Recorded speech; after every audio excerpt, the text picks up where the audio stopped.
Just about to warm up before my week one run 3 of the Couch to 5K. It's very, very warm today. I think it's like 27. So it's going to be a tough one, but I think I'll enjoy it because it's quite sunny today. And I definitely think I'll have to push myself this time around. Couch to 5K week one run 3. I went on this run a few days ago now, so I'm going to try and recall the events as best I can and just give you that sort of raw and authentic feel to how the run went and how I felt during the run.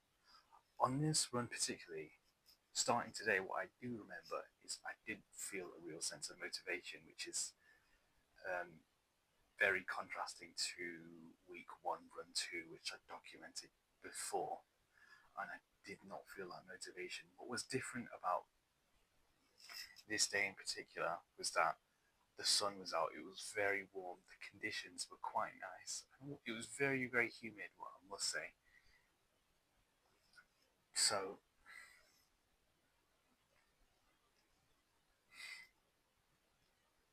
I've never run in very hot and humid conditions before.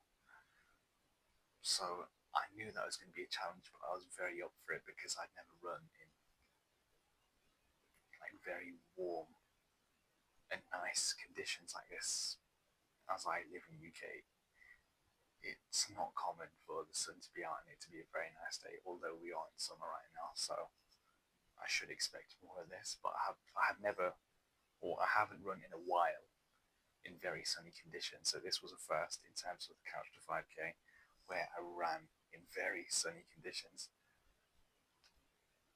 And I believe it was around 28 to 29 degrees, so it was very, very tough running in such hot conditions as your body is having to work much harder in order to push yourself through it because the conditions are much harsher on your body as compared to if it was a lot cooler, maybe around 20 degrees, 19, you wouldn't feel that same sort of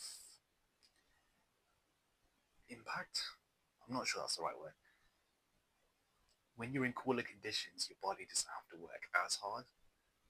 And what I did find with this run in particular was obviously because I was working very hard in these hot and humid conditions, I was obviously sweating a lot more as my body is working so hard to try and cool itself down, doing a strenuous activity in such hot and harsh conditions. So in terms of the run itself, I followed a similar running route as I have been doing the past two runs. So week one, run one, and week one, run two are pretty much run in the same area. I just wanted to build up my confidence in running in the same area and just making sure that I was starting to form a habit of running and just get comfortable running in one area to begin with. And then once I'm comfortable doing that, I may start to switch it up and start to run in different areas just to keep it fresh. In terms of this run itself, it was a lot warmer, so it made the experience much more nicer. And in terms of the run itself, it felt a lot easier, and my legs didn't feel that sort of heaviness. I didn't feel lethargic, to say. In terms of my running split, I believe this stayed the same. I'll throw a picture up on screen somewhere here, and it will document the run I did. I don't believe that in your first week any of the sort of running metrics change at all. I believe you repeat the same three runs, and the whole idea behind this is just to get comfortable with running within like a running block. And the idea behind that is just basically just to build up some consistency with running before you start ramping up the intensity and you running for longer periods of time. So hopefully the picture on screen demonstrates that it is the same run throughout the entirety of week one. So within week one, you do three runs, and I believe they're all exactly the same in terms of your warm up walk, your run, your walk, and then your repetitions. I believe they're all the same. One thing I'd like to note is that just be mindful of the conditions you run in if you're just starting out in the Couch to 5K. If you're in very hot, humid conditions, as I was on this particular run, just be mindful. Make sure you've got the right gear with you. Make sure you've got like a bottle of water. I don't normally carry one on my runs because I don't like to lug one about when I'm running. But as soon as I get home, I ensure that I have a glass of water almost straight away because it's very important to hydrate when you're running, as you don't want to become dehydrated, as this can be very detrimental to your health.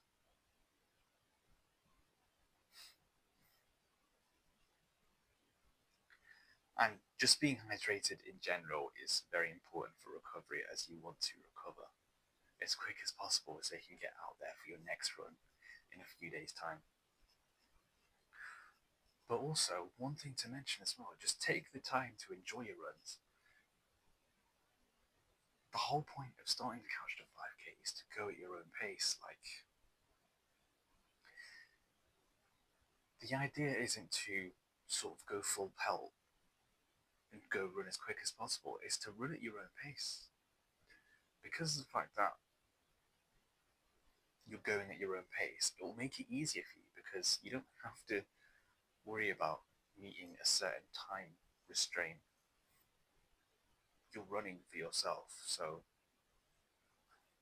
you're going at your own pace, you're more likely to stick to it, and you'll progress at your own time.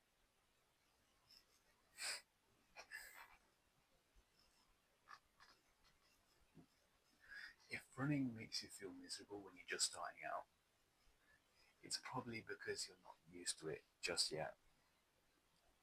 Maybe you're going too fast or you're pushing yourself too hard when you haven't got that sort of stamina or endurance as of yet. If you just took a moment to slow things down and just slow down your pace and just go to something that's very light and manageable, even if it's just a slow jog, as long as you're moving forward and taking the right steps, it doesn't matter the pace you're running at. As long as you're moving forward, that's absolutely fine.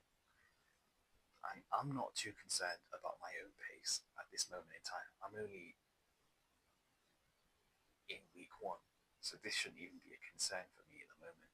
My biggest concern should be that I'm going for my runs out at the moment. I just want to stay consistent and make sure that I'm running the best I can in every run, pushing myself as hard as I can so that I can complete these runs and then progress and start to ramp up the intensity as the weeks pass through. And towards the end of this run, I did feel very good after completing the run. One thing I'd like to note is that running has been scientifically proven to have a positive impact on your mental and physical health. So if you're looking for a reason to start, that might be it. Not just running, but any sort of physical activity in general it's been scientifically proven to have those positive impacts. So it's definitely something worthwhile if you're considering doing it, or maybe you're on the fence. It's definitely worth giving a go, and you may find out that you grow to even like it. And then from there, you could progress on and maybe end up doing a park run, or maybe even a half marathon, maybe weeks or months down the line if you really grow to enjoy running. And just to wrap things up, I'm going to throw in a little screenshot from Strava somewhere here that shows all the little metrics and like distance and time traveled and all those things that show that I have in fact done the run, and just show you all the sort of stats that come from it. So just take a look here and that will be that.